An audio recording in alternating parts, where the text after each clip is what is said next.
where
Consonant, really quite short. Move through the consonant.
singing here. Oh, you're perfectly fine. It's one of my favorite things to work with composers because, as I mentioned in previous times before, oftentimes in the past, like when you have Beethoven or Haydn or Mozart or anybody, they're oftentimes operating within sort of the trends of the music of the day. And so Beethoven was reacting. Of course, he had his classical period where he sort of imitated Haydn and Mozart and whatnot, but then he started expanding beyond that. But the musical language of that day was common. So, like for instance, his opera, Fidelio, he was really trying to imitate a lot of the conventions of the day and inject his own Beethovenian voice, right? But as we go along in music history, you start to see that people try to strike out on their own musical language further and further. And so when you get to like the beginning part of the 20th century, then the music styles splinter and they go in many, many different directions. But you still have certain factions. You still have atonal music, you have 12-tone serial music, you have post-romantic, the third version of post-romantic, which is coming back every 20 years or so.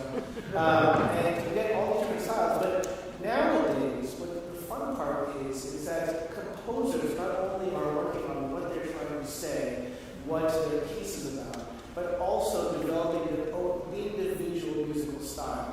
And it can be influenced by so many different ways, different things.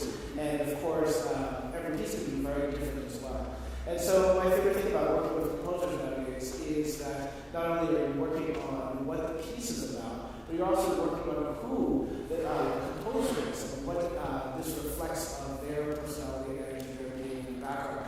We just went out to dinner and we had the same conversation about chefs. Like in restaurants, nowadays a lot of restaurants, it's like the synthesis of a chef's experiences and backgrounds that creates a menu. And it's very similar for musical pieces. And of course, the other major wonderful thing is that, unlike with Beethoven, you can actually talk to composers. There's this famous story of, I wish I knew the pieces, I should look it up because I use this story often, where there's this one accidental, this one flat that was added that's completely unexpected. And everybody looks at it like, only Beethoven would be able to dream something like this.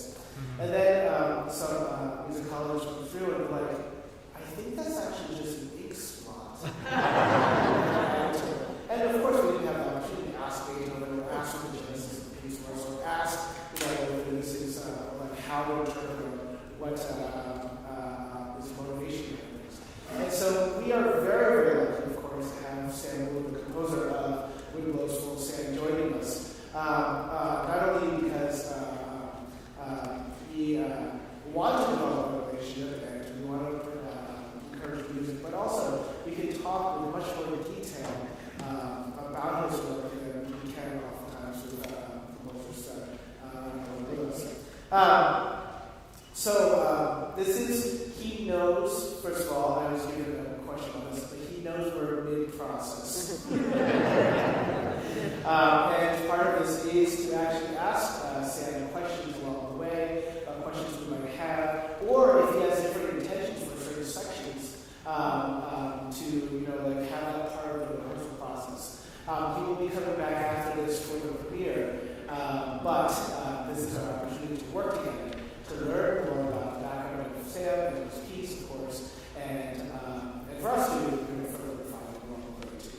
So I'd ask Sam to talk a little bit about, this is his first time in Berkeley. And he wanted to explore the whole area, but APAC was clamping down on everything. But I asked a little bit just to talk about the background of the piece or what his thoughts were. Remember this piece was, our relationship with this piece is 3 years. But also there's a little bit about background of him and ideas. Please welcome Sam.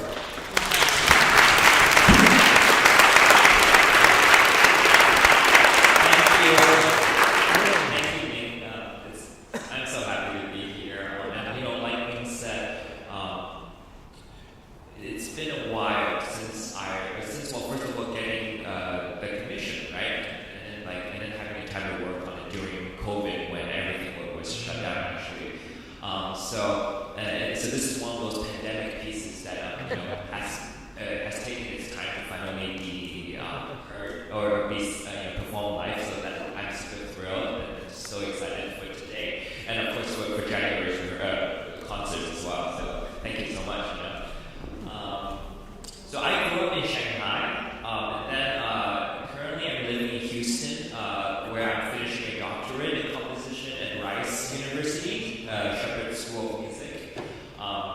So, you know, it's been nice to travel here from Houston and to be with you today. And Berkeley's so beautiful. I love this area. Like, this is, you know, glad I can come back and explore more in January as well. One thing I would like to mention about, oh, sorry, did you guys not hear me earlier? Like, I realized I wasn't speaking. It was okay. Sorry. So this piece sets a really interesting poem because it is really a poem by the Chinese Tang Dynasty poet Li Po, or Li Bai in Chinese. And it's sort of Ezra Pound's reimagination of it through many layers. There was a translation into Japanese, and then another translation from Japanese to German, I believe, before it was translated into English. So what is really fascinating is, you know, when I go back to read the original classical Chinese poem, that atmosphere is still captured in this English we have. And I think that's something that really inspires me, you know, getting an atmosphere through music. And I love that the poem itself also guides me in terms of, you know, where the climax is, you know, what kind of sounds and what kind of atmosphere, what kind of texture there is. I think it really feels like having this kind of partner in creation together. And so I think that's my favorite thing about working with poetry and, of course, writing for voices, you know. And as you can see, right, like in this kind of inside cover of the poem, I did not set all the words. Some words are more, you know, perhaps verbose or too many syllables. So, you know, really, I actually really enjoy the process of kind of excavating or just, you know, tailoring that poem itself to really make it lyrics for us to sing. So, yeah, that's sort of my process in a nutshell. And I'm really excited to hear everyone. So thank you again for having me here. Thank you, Ming.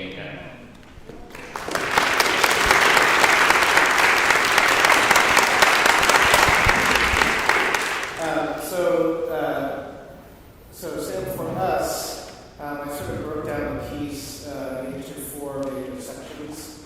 And what might be good for us is to kind of read through it as much as we can, and then if things need to be fixed or whatnot, I think that'll be another stopping point to kind of go over all of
And then just the normal things as we get into this, the key things that we're missing often are the ends of the notes.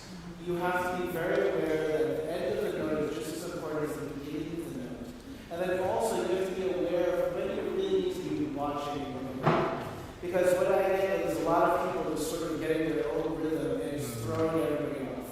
Like at the very beginning, slowly from the beginning, I get slowly from the, and it's not a flow rhythm, it's sort of like a made up, sort of wishy-washy thing, okay? And then on top of that, our dynamics are sort of monotone right now, but we're going to work on that. But for example, we have yeah, please, yeah.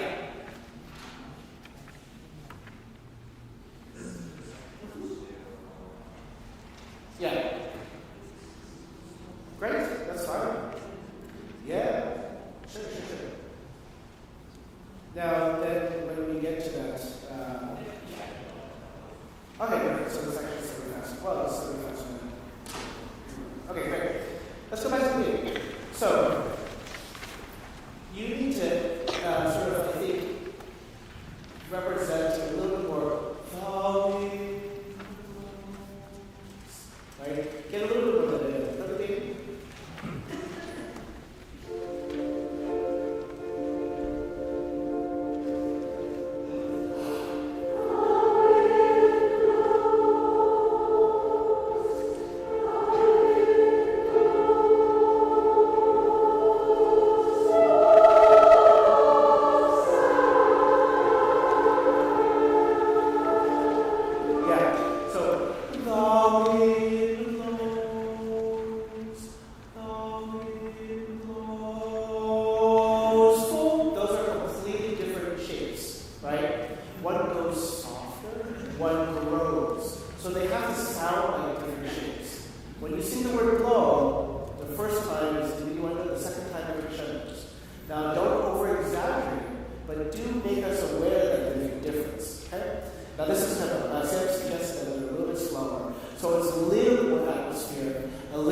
You sing A-H, okay?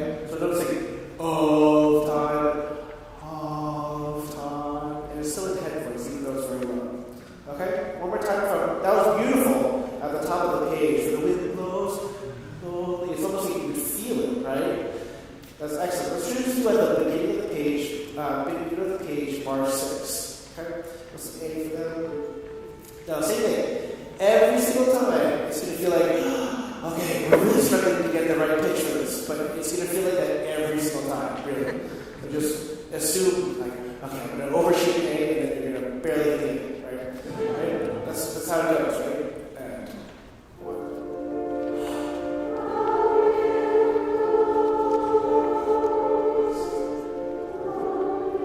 Beautiful. Now look up. That's exactly it. No, Yeah. That was amazing. So you did great for and then you went it's the same bell. Can you just do that, right? And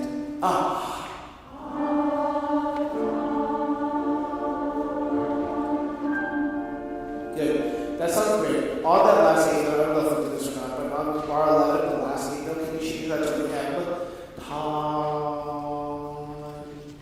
And just so we have this big, one more time. You really think of your jaw quite open, right? And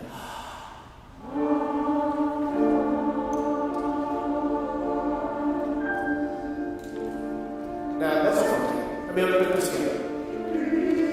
Yeah. So they end in an ambiente discrete, right? And then you have a use line, right? Right bar before A.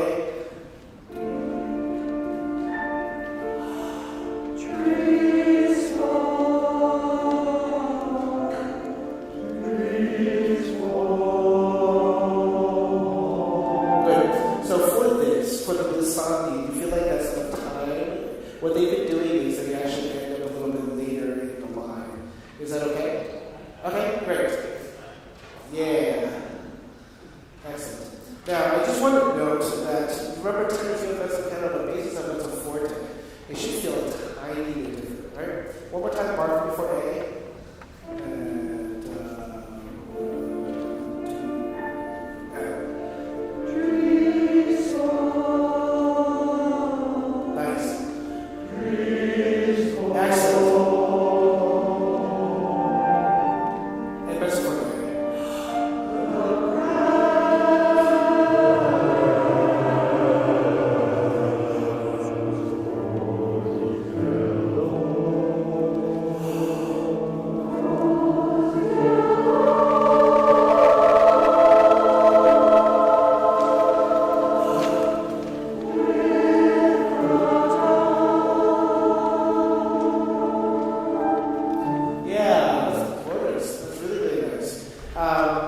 So basses, just note on bar 16,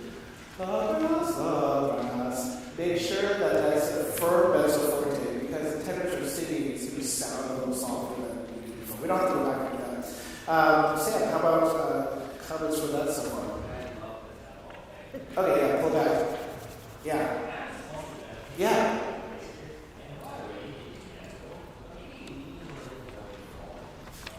Great. Yeah, so I think this is similar to what we're talking about. Bar 16 for the basses. That glissando is hard to hear because you're in the middle of two voices. And so what Sam is suggesting is that the diminuendo isn't really that present until you start and really get into the glissando. We want to hear that sort of that size of scale, right? And so make sure that that's very evident. Can we just see the basses alone, bar 16? Bar 16. And 1, 2.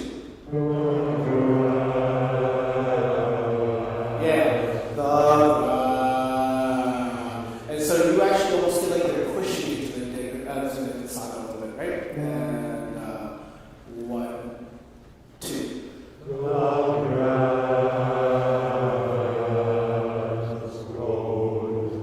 Yeah. And that's the danger make sure it's the grass goes, not the grass grows. You hear people say grass grows. Just be careful. Can we do the bar 15? Bar 15 with the tenor entrance, right? Ready? 1, 2. Yeah, sorry. This is going to be just a second. Make sure it's not the, but the. You never want to sing on a schwa because it's sort of a flat vowel that sounds a little bit just depressed. All right? And 1, 2.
what we were singing before. So try to see if you can let that sort of again dissipate back into the background. And then the goal is at C, the tempo indication is to come back. So you want to make that almost a little bit more emphasized, which is going to help us not to make the tempo sort of spill into the faster tempo, okay? Now, also, yeah. Sure. Yeah, that sounds great. Yeah, that sounds great. So what Sam is suggesting is that bar 32, we're going to add a little bit more drama and help prepare the new tempo, the slower tempo, by slowing down a little bit right before. So on bar 32, the last one is like tower, tower, towers. To watch out, okay? You want to try that? Is it possible maybe you start at bar 26? 26. I know it's in the middle of everything. I probably should start at the beginning. But we save 2.5 seconds.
I'm going to give it to you. Watch it. You're going to go one. Just watch me first. 1 and 2 and desolate. Okay, I'll give it to you. Right? And 1 and 2. Yeah. Now let's do that without recording. Like right? Desolate. Right? And try 1 and 2. Yeah, better. Let's try to. It's not quite together, but you got the right feeling for it. So we have the very accuracy of the feeling, right? And 1.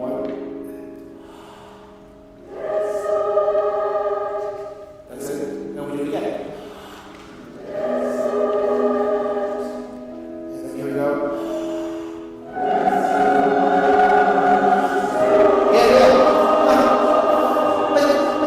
This is my favorite part. That's all. It's like exactly the beginning, right? Everything's diminuendo. And this one opens up to the sky. And also you get a cool chord that has all these weird distances. Desolate sky, right? It's excellent. So let's try to make it sound different and decidedly different, right?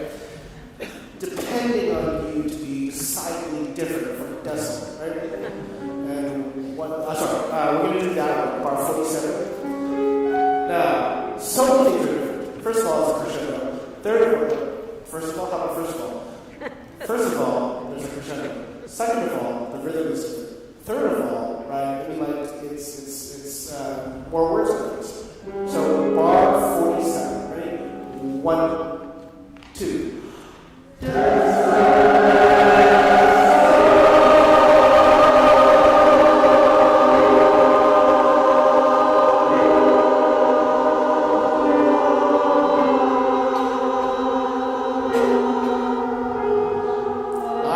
Okay. So this is quite some of the things that we haven't done as much. But yeah, I want to make sure that the voice wants to come out. But no. Yeah. Basses versus sopranos. Okay. So sopranos. Make sure that we don't actually drop too much in volume there. And then we didn't work on this yet as much. But you know your dynamics aren't diminuendo the entire time. Right. You have a crescendo for some of it. Everybody else has something different.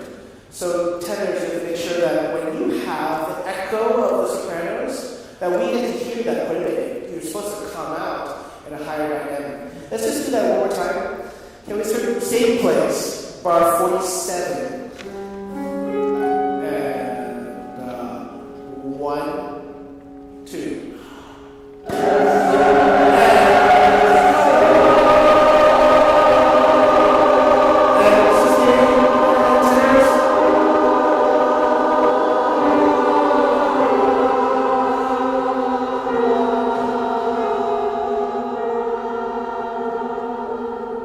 Yeah, let's do this. Now, sopranos.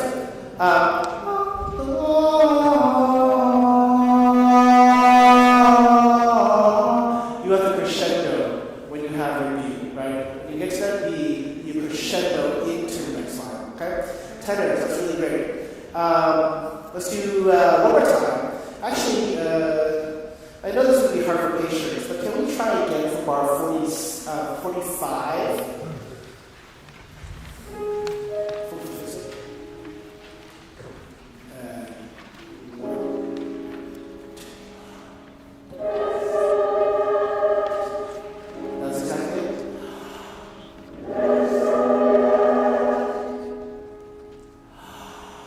Here we go.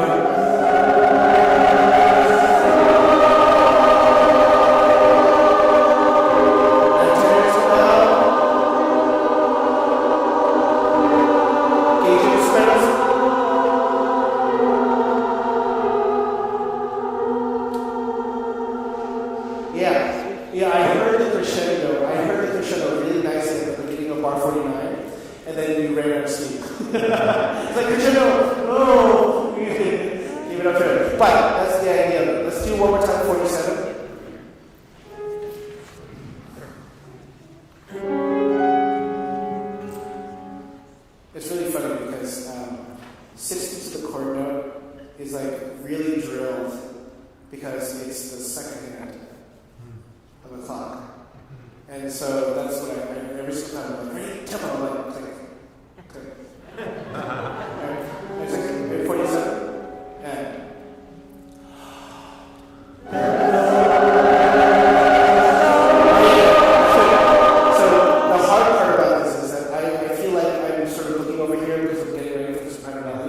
but the crescendo is not even. We don't hear crescendo equally from all four voice parts. As a result, it sounds like a top at the end of the point. They do eventually have a melody, but the chord doesn't settle unless we all have the same sort of structure to it, right?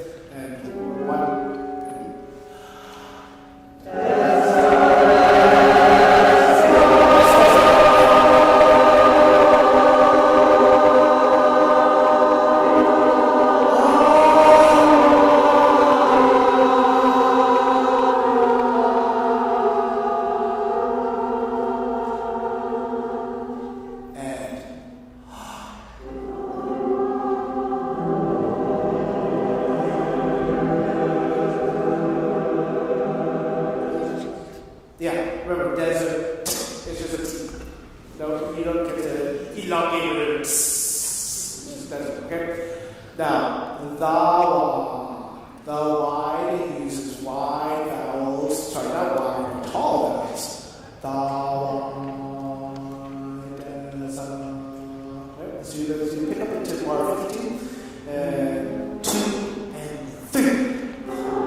Yeah, so tenors and basses, bar 58.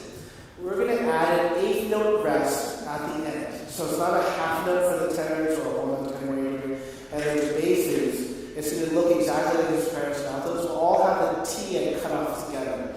And so tenors and basses and sopranos and altos all have the same cutoff. That's going to be very similar to the cutoff that we're going to do in bar 56. 56 is going to be a measured cutoff that we all have to do together. Bones white,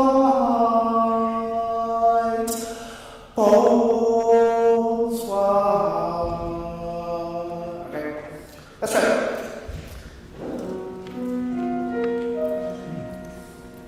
Let's listen to those pictures again. They're cool. Bar 56. Right? Now you take a breath. And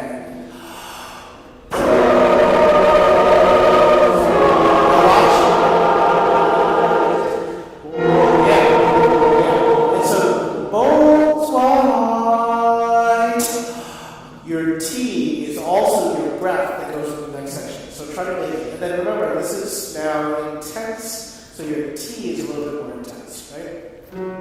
And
Yeah, I heard one bass doing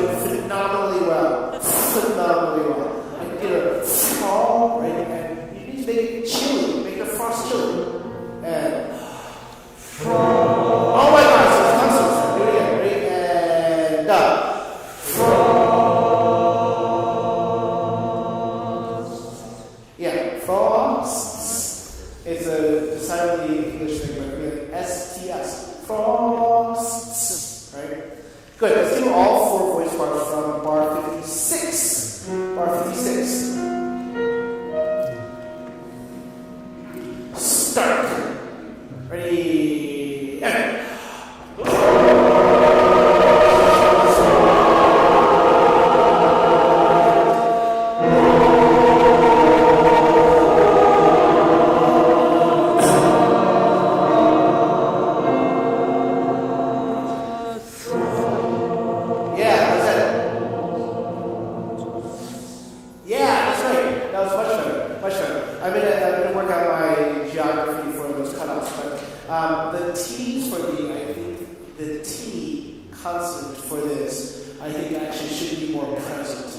so it's not all's white, but all's white.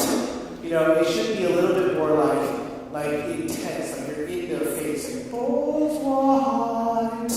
Right? Let's do one more time for bar 56, 56.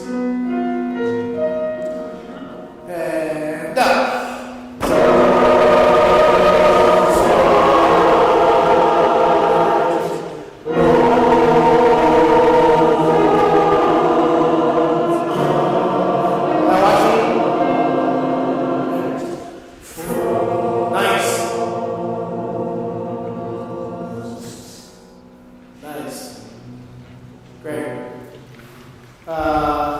Okay, let's do this next section, page 10. Page 10. Now, for this one, do we have one frosts? Or is it going to be frosts the entire time? Okay, so bar 69 is going to be one frosts, right? But just sort of whisper. Okay? Now, when you whisper, the consonants are of utmost importance. So, frosts. Right? Let's use bar 69 and 1. Yeah? That's great. Going on for now. And yeah. High heaves, right? And we go ahead with the bass, with the great note. And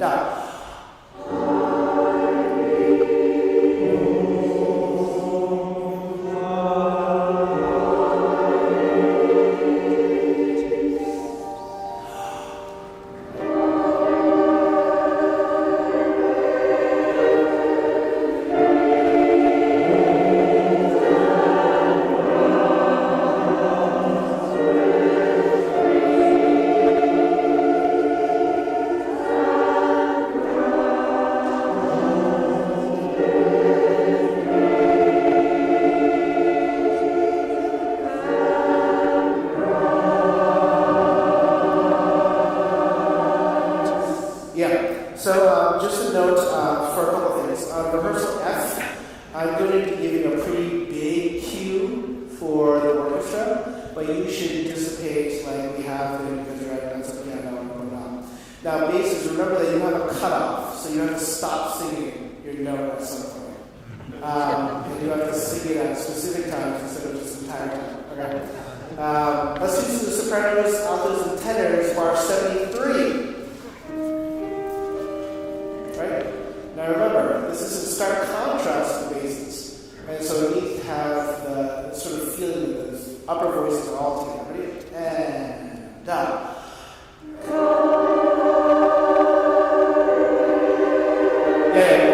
Yeah. I'm sorry, what's yeah. So when you second sopranos change notes, decidedly very clear because what you're looking for is really clarity. Ready? And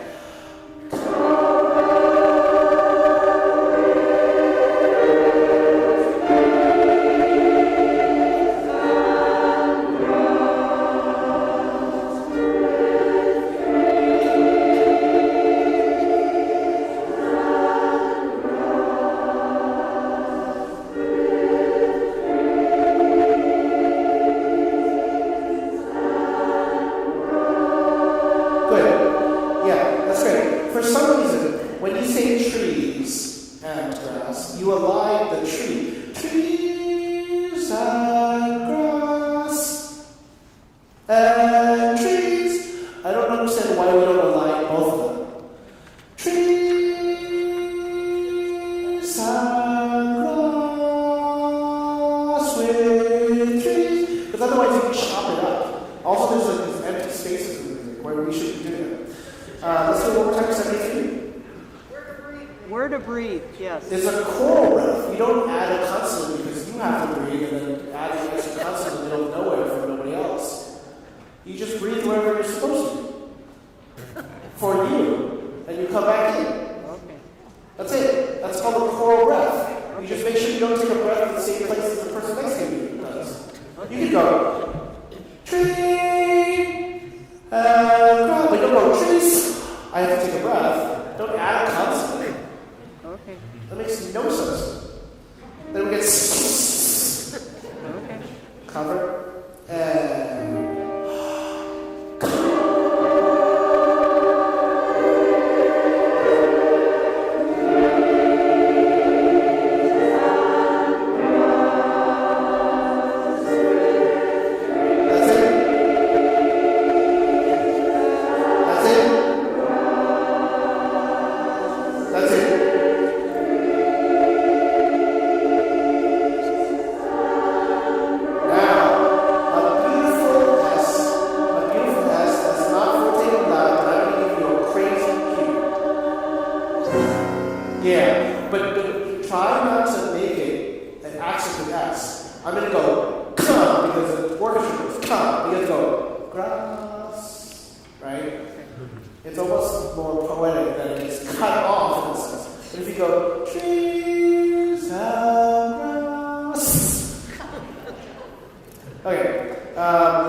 let's take care of our high heaps, because our high heaps are a little bit confusing. Tenors, altos and sopranos. Bar 71. 1, 2, and down.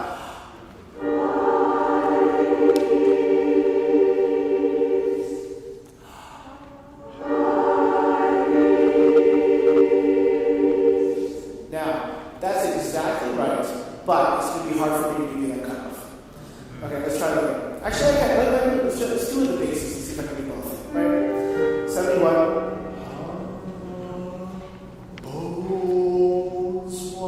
Right? Make it a little sort of like spooky. I have this ready. And.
is a husky voice. Bones white, right? See if you can make that sort of a little bit more, again, spooky. Let's try this 71 bass solo, right? Now remember, this is one of my favorite parts because you have this ethereal line of the grass, the trees, but bone, you're decidedly against the right hand. One. Yeah. So the hard part is that you want to get the tone, but we're losing pitch because you're going forward. You're going bones, right? Try to feel like you're lifting, right? Even on top, ready? And yeah, still flat. Ready? Boom, and one, and yeah, that's weird. Somebody went bones. Now that's right pitch. Now see if you can get a little bit more. Open your jaw wider than you would for the jaw. Bones wide. Too big for the space of the sound that you want to make. And that's going to get us the color that we're looking for. Right? And one.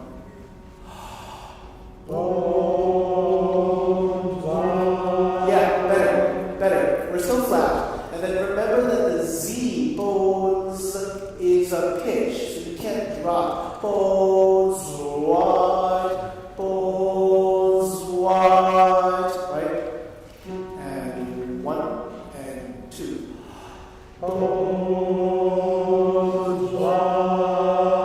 Yeah, much better. We're going to work on the tone because there's some tricks to do with that. But yeah, that's right. Just write it pretty deep.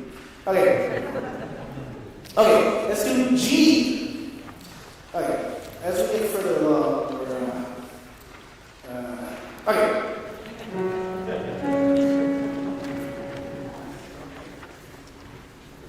Right? And down.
right? Because we want to make sure that we never sing on R's. American R's are very, very glidey, and we don't like singing glides, L's and R's, right?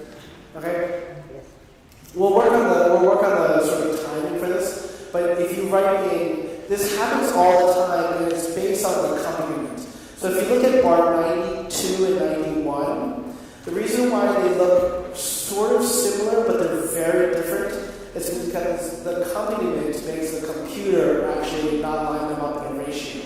So you have to write in the beats to remind yourself, oh crap, that one's on 3, and that one's on 4. Okay? That's why it gets a little bit hard. If you look at the smaller notes of the accompaniment, that's where it's tricky.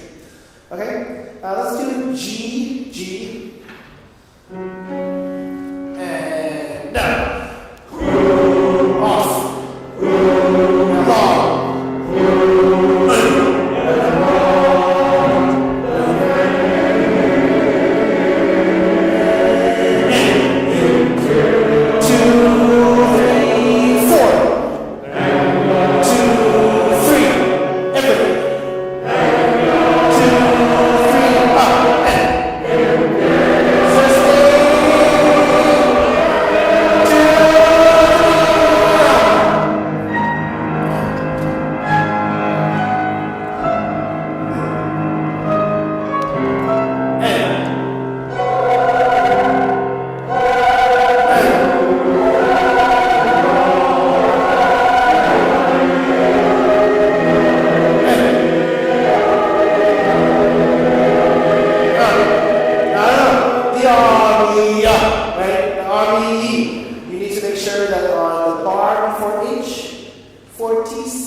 Better. Yeah, we'll work on that, but that's a good start. Let's get some of the, and then go with the drums, right? And Yeah, can you get much more spitty? Right? That's right.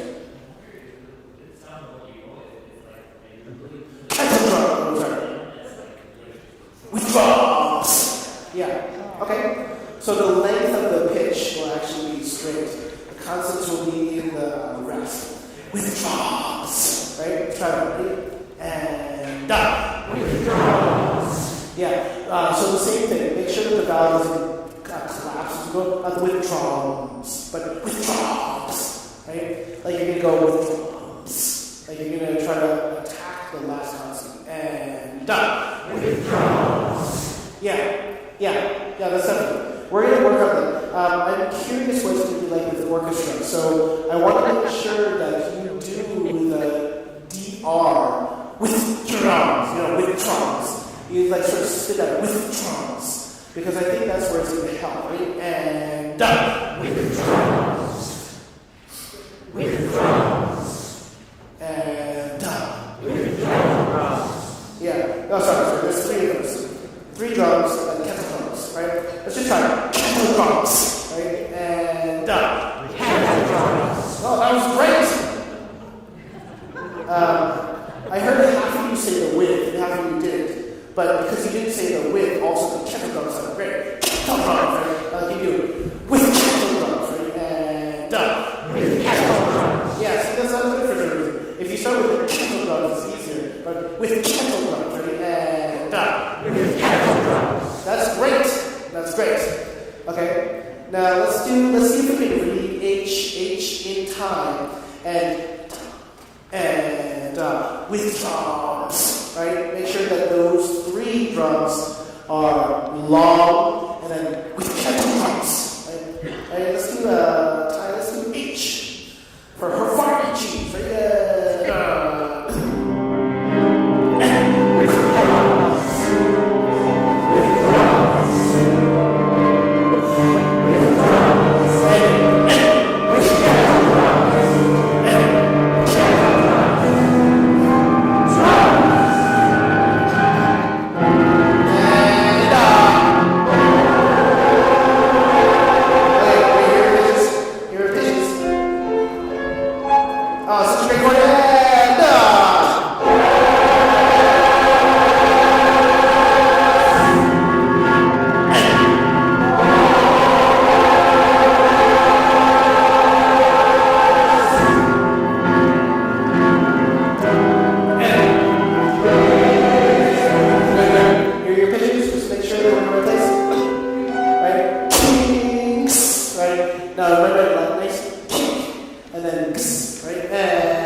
the vowel you're singing, you just go, you repeat.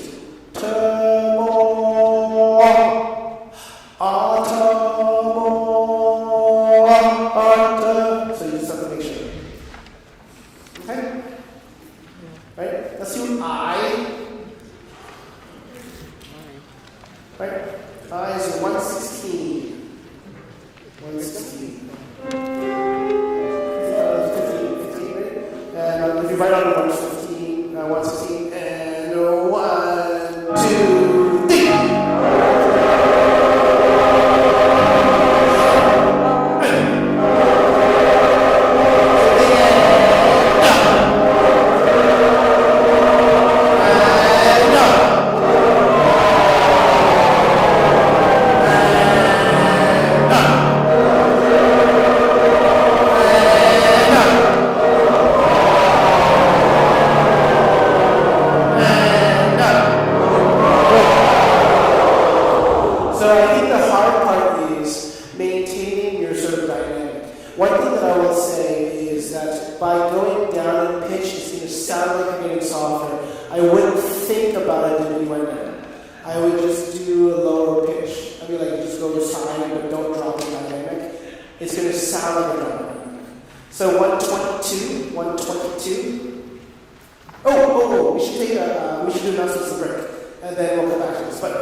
Hello, BCCO.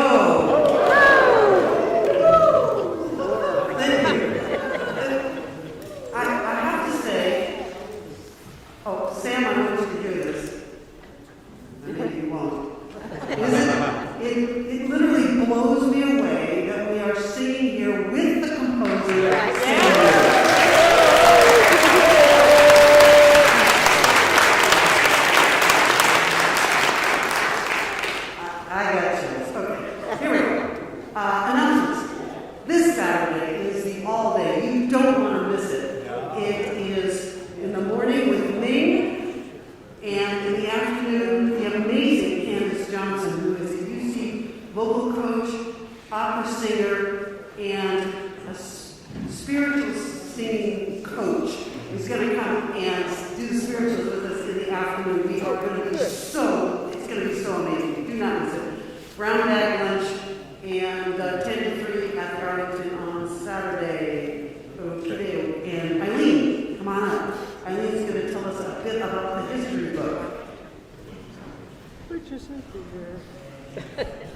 Which isn't here yet. We'll go over the message next week.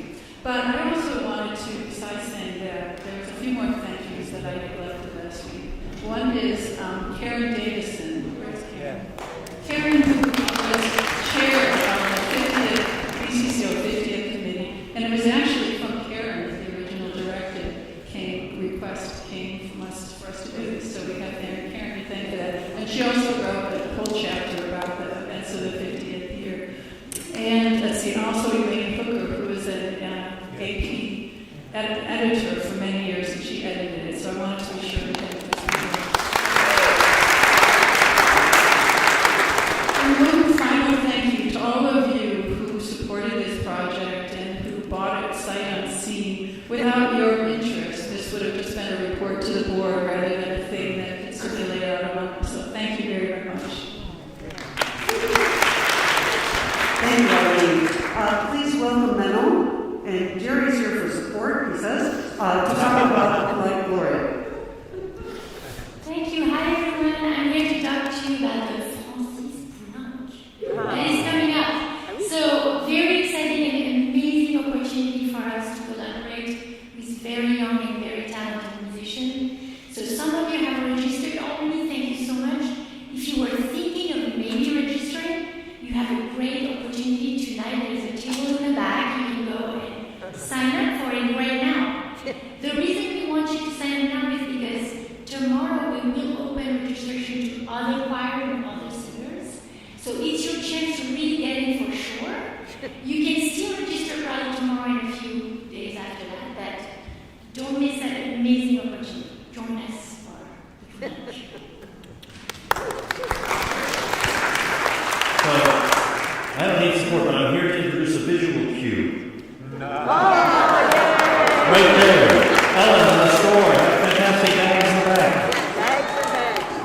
Come on, take a turn.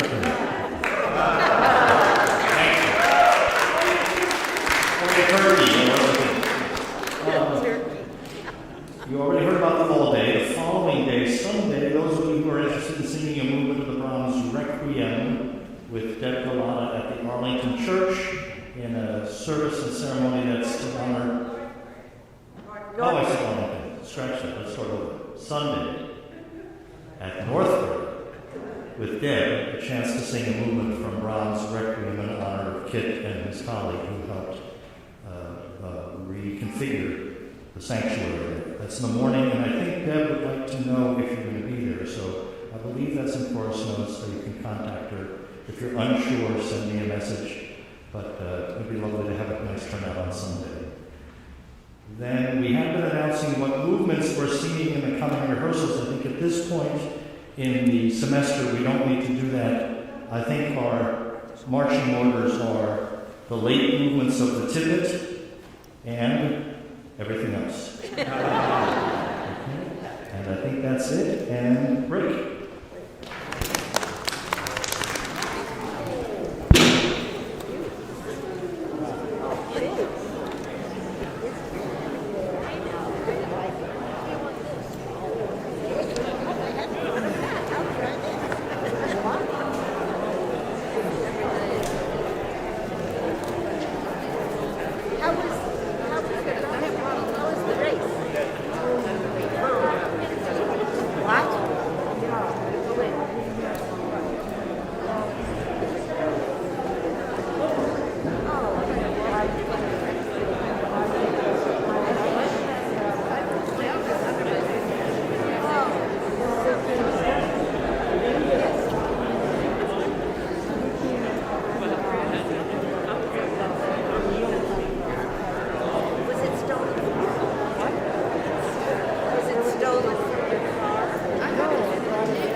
But you should come see this. No, I'm not in it.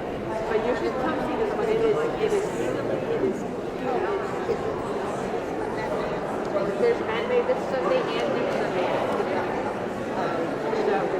And you should get your ticket. I will get my ticket. Masters, MASTERS.org. Yeah, because last week it's totally sold out. Right. Yeah. Right. But yeah. Oh, nice. Fun to meet you. You did sets? No, I didn't. I worked. Have you been going?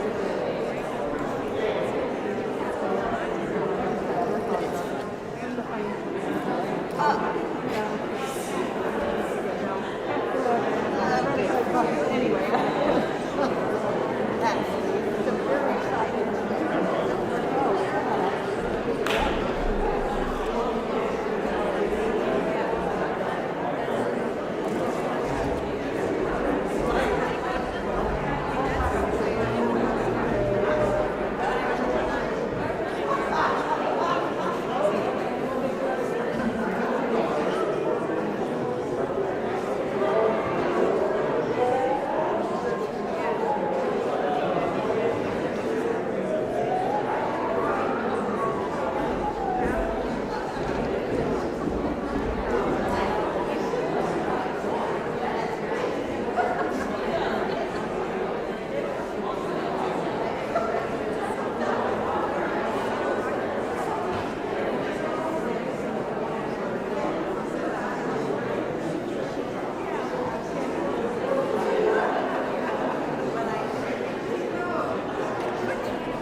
Jared, did you see my revision on the first wall? Okay, that's cool. I just want to make sure you didn't snake you. Yep.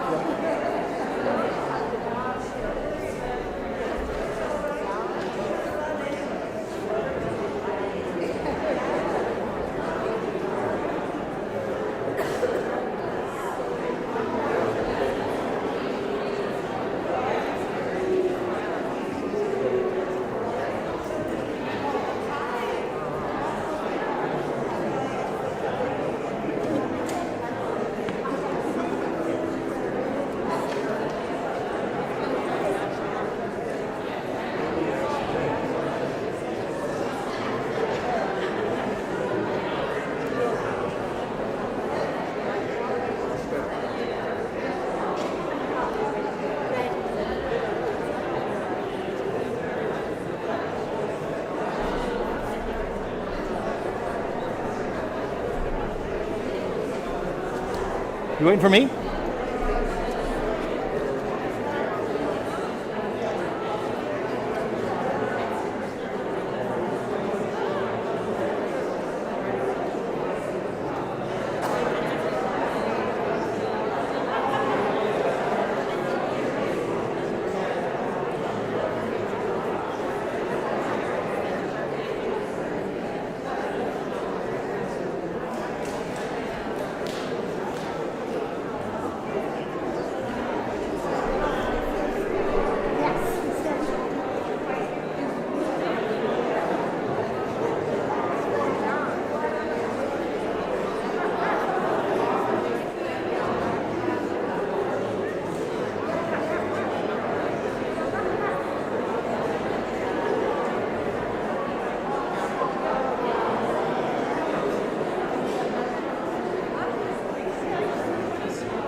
I saw you standing there with anticipation, like, oh, she's got a finger now.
Once again, good evening, BCCO.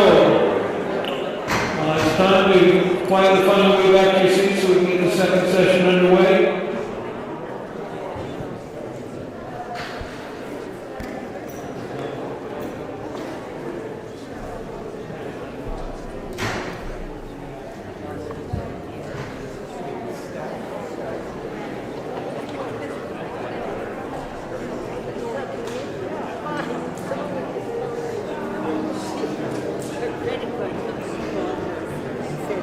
Did you just buy 4 truck tires?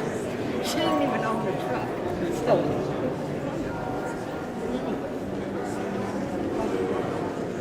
yeah, right. So put a hole in the car.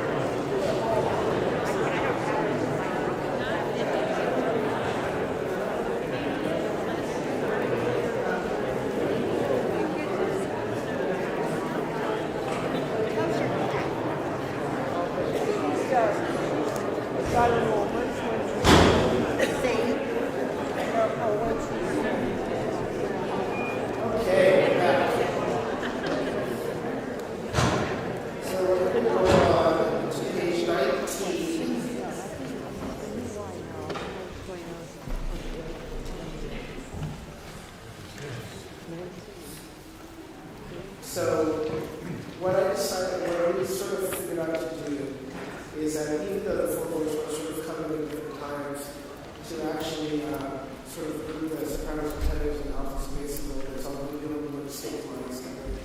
But they're really in different sections, different speeds, tenors. I feel like okay, it's fine. Sarah? Birdies? I think we're having a little reaction. Can you give me some water? Is your throat closed?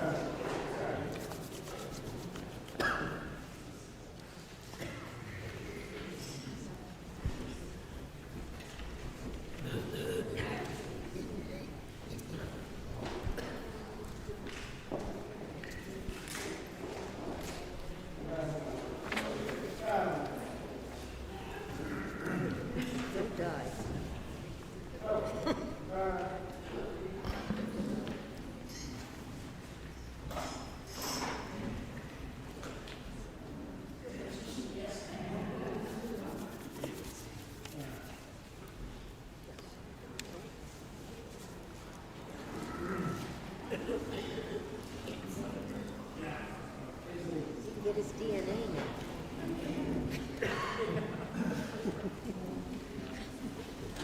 Why you want it, I don't know. Okay, so what we decided to do is that I'm going to give them 2 cues at 1:30, and so I'll give them like 1, and then so it sort of has people coming in at different times. But in their respective parts, they're speaking at different tempi and not sort of different volumes. But let's try and see what it sounds like first. So remember, you might tie 2, 1, 2, 9. So we have.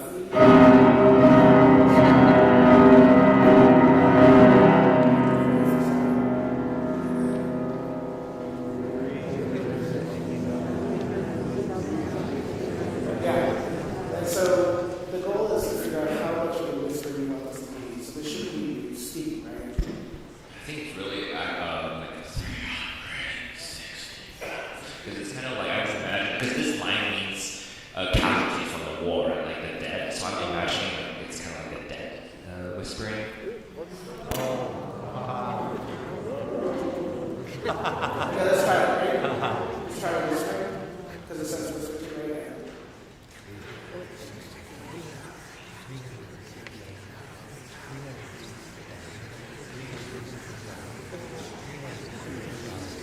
Good.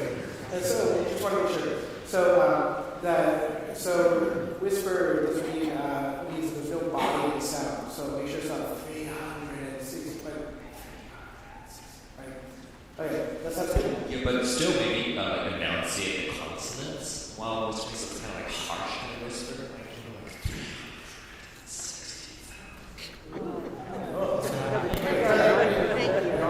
Let's do it in context. Let's see altos and basses first.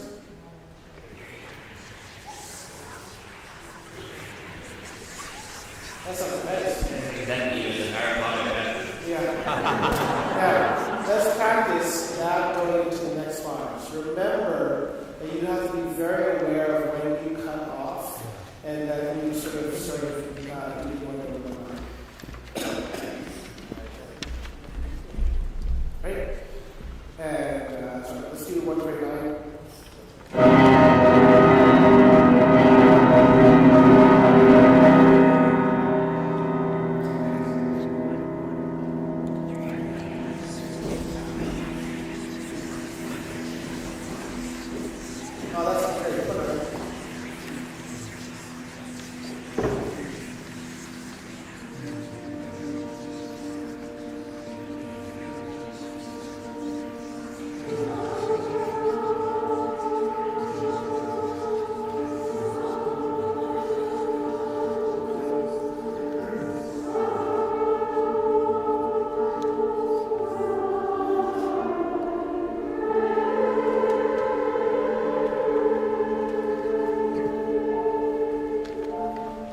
maybe with the orchestra we also see how that sounds in the sustain, I'm not sure yet. Yeah. Now, when we have the new spoken whispers, the basses are great. They're quite quiet at this point. Do you feel like there's, you can hear them okay, or is it sort of like effect? You can still hear them in the background a little bit? Yeah, I like how they kind of tapered off over time. That was great. I think Mike, one comment for all the whispering might be everyone can whisper slower. Like, so it's more kind of atmospheric, right? Yeah. Yes. You want to try that? Try it. Let's do one bar 130 with 2 keys. Okay.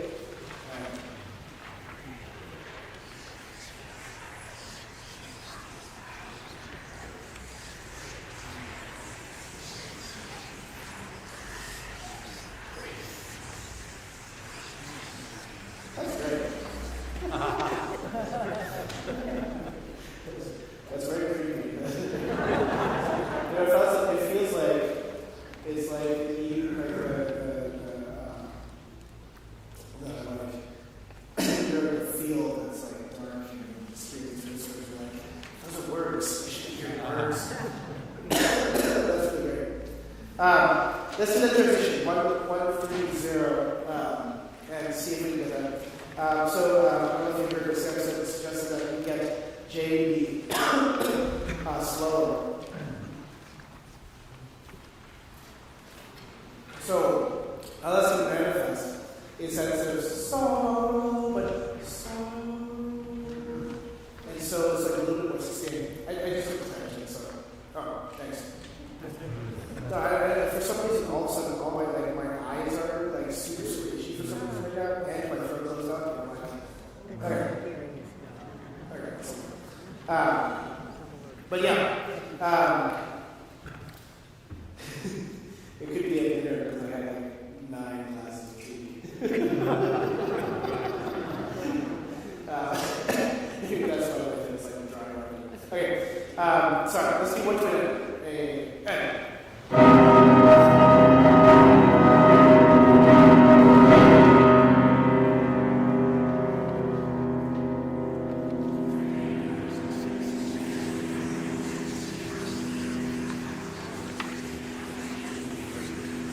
Yeah, I do see what Sam says though. And if we started defaulting, like when we start doing it a little bit faster, it becomes pretty percussive. So don't forget to go slower. Also, like in your score, you have the 4 voice parts at different times. We sort of did this too. I feel like what ends up happening is that the basses and altos will hear very distinctly from everybody at the same time. I feel like maybe we should try to get all 4. So I'm going to do 1, 2, 3, 4, and the voice parts in order are basses, altos, tenors, sopranos. So dun, ta, ta, ta. Okay. I'm just going to point at the various sections, but when we're in the chorus, it's sort of a little bit more diffuse. I'm going to go 1, 2, 3, 4. Yes. Yes. Was that? And we keep repeating it. Yes. Yes. Okay. Okay. Let's just do last week. Entire time.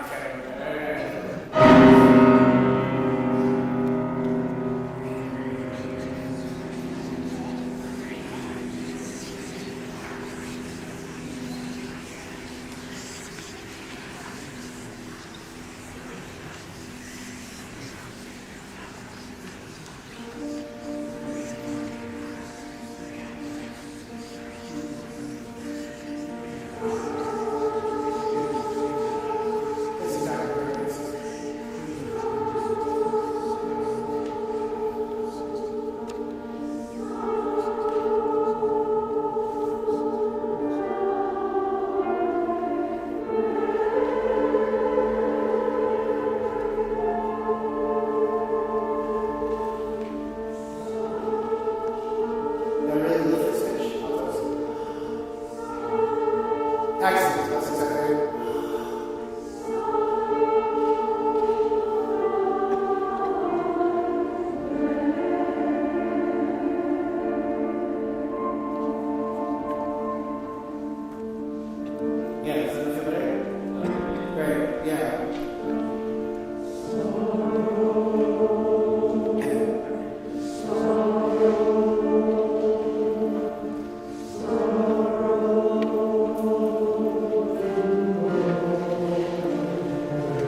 Yeah, I still hear soprano singing though. Did you ask the sopranos? Yeah. So the sopranos should be singing bar 147. I mean, yeah. Let's do 147 with pickup. Right? Tenor speed. With bass note. Tenor speed. And yeah, I still hear you. I still hear soprano singing. No soprano should be singing. Right? And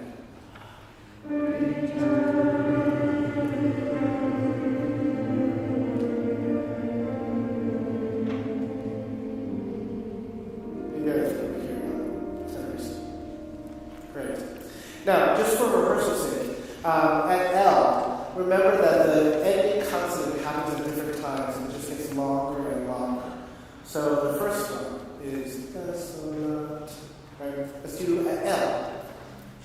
L from la. Sorry, right. Thank you.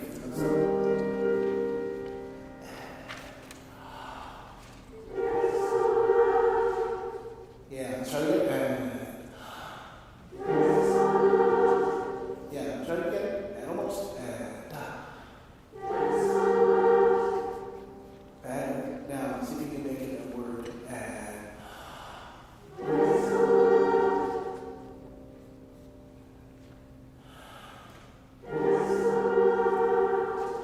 that's exactly it. And then really lift the pitch. Almost. You have to really think about this.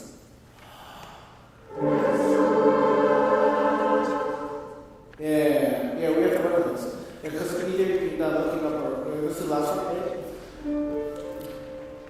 Life has pitch. Every beats, every rhythm. What knows first? All three, but the last one is what I meant. No. Yeah. See if you use it's all within the tempo. Ready?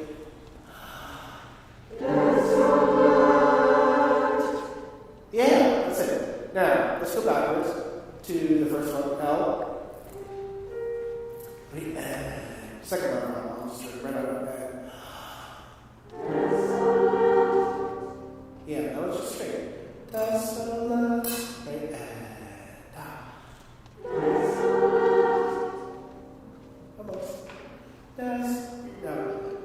Lit sounds weird. That's so lit. That's so loud. Right? A little bit higher. Yeah. So there's some people that are doing it longer. I hear that's so loud. Oh, crap. Right? Yeah. Well, I think you need to feel like you're releasing it. That's so loud. Right?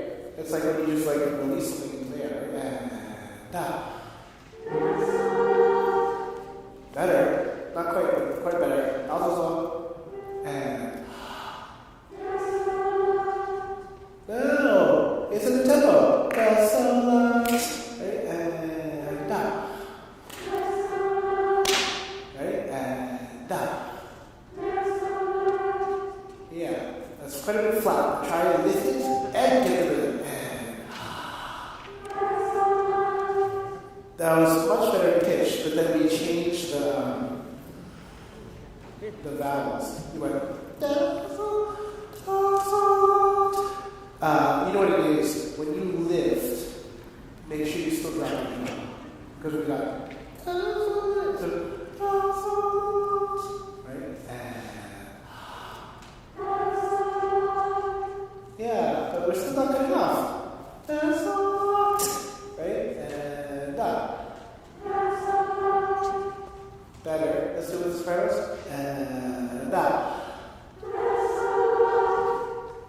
I don't understand why they're stuck together. Right? And everybody sing. Pick the pitch. And that.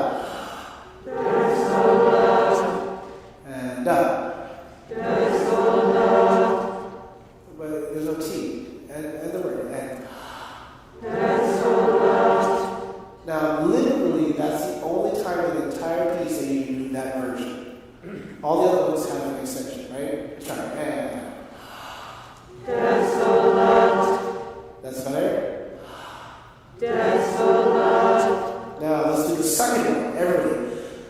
Desolate. And down. Desolate. Yeah, so that's different, right? And then finally, the next one, which is up a pitch. Right? I don't know what I'm saying. And down. So they're all three completely different. In a row.